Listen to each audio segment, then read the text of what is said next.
Avant de commencer, petit rappel pour vous dire de ne pas louper le bêtisier en fin de vidéo. Bisous. Bonjour à tous et bienvenue pour une nouvelle vidéo. Pirates des Caraïbes est sans doute l'une des plus grosses productions Disney. Personnellement, c'est une saga que j'adore et qui nous transporte au plus près des aventures de Jack Sparrow et ses compagnons. Capitaine Jack Sparrow. Mais la vision du pirate est largement fantasmée et nous allons voir pourquoi. Il y a un an, je sortais une vidéo sur la piraterie en Méditerranée et bien voici la partie 2 dans laquelle nous allons nous concentrer sur la piraterie, vous l'aurez compris, dans les Caraïbes.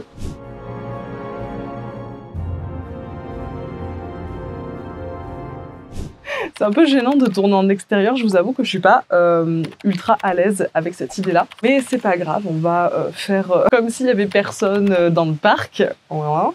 Avant de débunker cette célèbre saga, on va devoir faire un point sur le contexte historique. 1492 marque une nouvelle ère pour l'Europe avec la découverte de l'Amérique. On assiste alors à la colonisation du continent par les puissances européennes. D'ailleurs, j'ai fait une vidéo sur la colonisation portugaise du Brésil que je vous invite à aller voir si vous ne l'avez pas vue. Sur ce nouveau continent se développe une économie nouvelle qui attire les convoitises. Si bien que dès le début du XVIIe siècle, on remarque une grande conflictualité sur les mers et les océans. En bref, ça se fout sur la gueule. J'aime me battre. 1627 est considéré comme le point de départ de la flibuste antillaise. Mais qu'est-ce qu'un flibustier? Ce terme désigne les pirates agissant dans une aire géographique précise, les Caraïbes. Pour rappel, un pirate désigne un criminel qui pille les navires, tandis qu'un corsaire est un pirate mandaté par l'État, donc son action devient légale. D'ailleurs, dans Pirates des Caraïbes 4, quand le capitaine Barbossa devient corsaire pour le compte de la couronne d'Angleterre, eh bien cela n'a rien d'étonnant. En effet, le passage de l'état de pirate à celui de corsaire est quelque chose de fréquent, notamment dans un contexte où les puissances européennes sont rivales et prêtes à utiliser des flibustiers pour affaiblir leurs ennemis.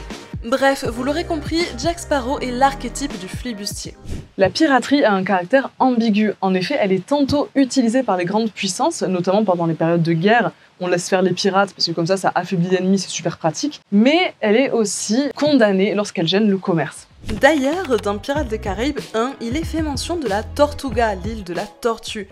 Tortuga. Eh bien, elle existe et devient une base flibustière de première importance en 1641. Comme d'habitude, si vous aimez ce que vous voyez, n'hésitez pas à mettre un pouce bleu et à vous abonner, ça me fait super plaisir. L'âge d'or de la piraterie dans les Caraïbes se situe au tout début du XVIIIe siècle, principalement entre 1710 et 1520. Et ça, c'est dû à un contexte politique, économique et social favorable au développement de cette forme de criminalité maritime. Je m'explique.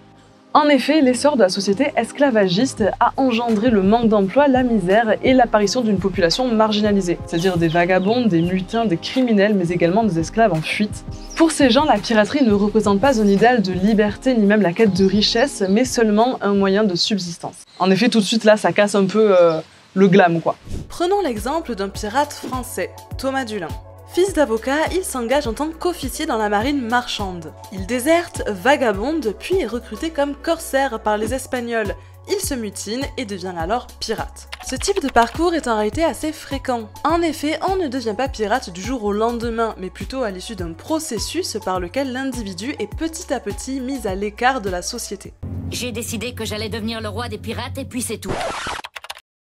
Ah, le Black Pearl, un beau bateau, n'est-ce pas? À bord, on a besoin de spécialistes, chirurgiens, canonniers, charpentiers, bref. Donc, on recrute des hommes à terre. Ou on les enlève, c'est pratique aussi. Tel qu'on le voit dans Pirates des Caraïbes, il est coutume d'abandonner le capitaine sur une île déserte dans le cas où l'équipage se mutine. C'est notamment ce qui arrive à Jack dans le premier volet de la saga. Par contre, quand on voit des scènes de combat naval avec deux navires qui s'abordent, des pirates qui s'entretuent, eh bien, on est plutôt loin de la réalité. Il faut savoir que les pirates sont avant tout des voleurs.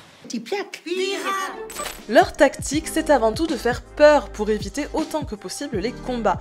On cherche la rentabilité, donc on s'attaque principalement à des navires marchands plus petits et on évite de prendre des risques inutiles. D'ailleurs, faire réparer un bateau, ça coûte un bras.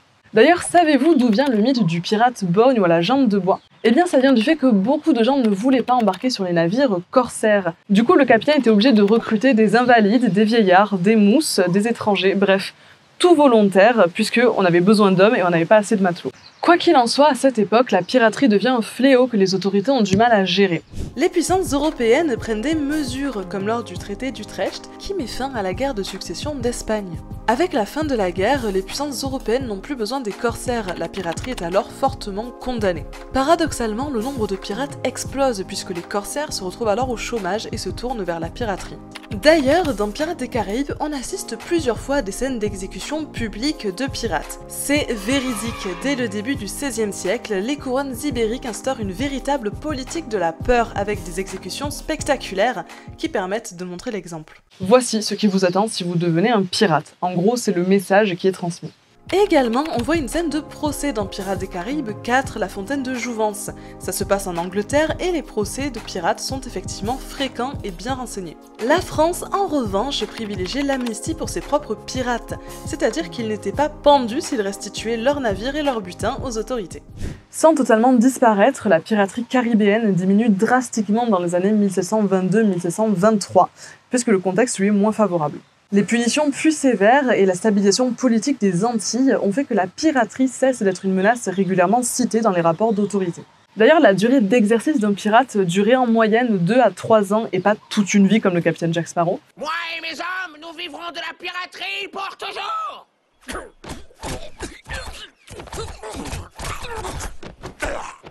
En fait, beaucoup étaient capturés ou bien décédés au cours de leurs activités, comme ce fut le cas de Edward Teach, alias Barbe Noire.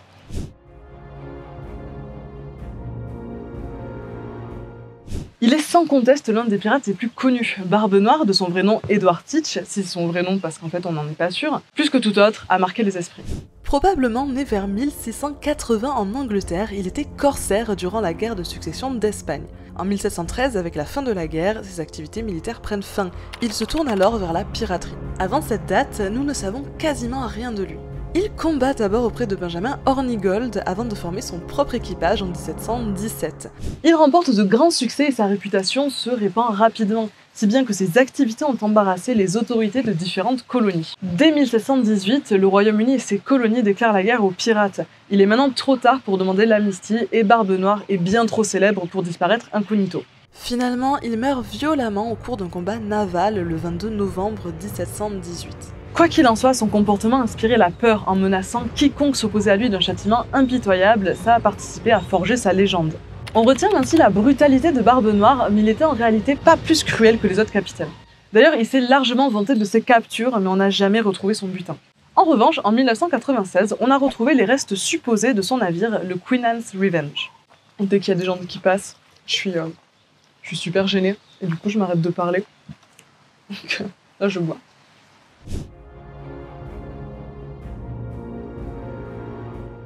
Bien que rares, les femmes pirates existaient aussi. L'exemple le plus connu est sans doute celui de Anne Bonny et Mary Read, redoutables pirates faisant partie de l'équipage de Calico Jack. En réalité, on sait peu de choses d'elles, elles ont été des figures romantisées par la poésie et la littérature du XVIIIe siècle. Mais celle dont je vais vous parler est sans doute la pirate la plus puissante de tous les temps. On sort de l'espace entier pour se concentrer sur la mer de Chine au tout début du XIXe siècle. Notre histoire commence en 1801 alors qu'une ancienne prostituée originaire de Canton se fait capturer par des pirates et épouse leur chef. Elle se révèle extrêmement compétente et parvient à gagner la confiance de l'équipage. Il s'agit de Xingxi, elle est d'ailleurs représentée dans Pirates des Caraïbes 3 comme l'un des seigneurs pirates. En 1807, à la mort de son mari, elle hérite de son rôle. Elle se retrouve alors propulsée à la tête d'une confédération pirate comprenant plus de 1800 navires et 80 000 hommes. C'est énorme, c'est gigantesque. Énorme. À titre de comparaison, Barbe Noire ne contrôlait que 4 navires et 300 hommes. Enfin, c'est déjà bien. C'est déjà cool, quoi. Et voilà. Elle a mené d'une main de fer cette coalition en imposant un code strict à ses hommes pour éviter les mutineries. Rançonnage, pillage et attaque de navires marchands, elle devient un véritable fléau en mer de Chine. Elle possède un sens aigu des affaires et du commerce, en plus d'être une grande stratège. Ben Marina passe et tu t'écartes, Marina domine et tu t'inclines. Elle est clairement trop badass. Mais justement, elle est tellement puissante qu'elle gêne les échanges commerciaux. Les autorités chinoises, mais aussi la marine portugaise et la Compagnie des Indes orientales se mettent en tête de l'arrêter. C'est seulement lorsqu'elle cède et qu'elle accepte l'amnistie offerte par le gouvernement chinois en 1810 que sa coalition est dissoute. Bref, vous l'aurez compris, les œuvres telles que Pirates des Caraïbes, Assassin's Creed Black Flag ou encore One Piece nous ont livré une image idéalisée du pirate. La vie de pirate ne ressemblait pas aux aventures de Jack Sparrow et Barbe Noire n'avait pas un navire qui crache du feu.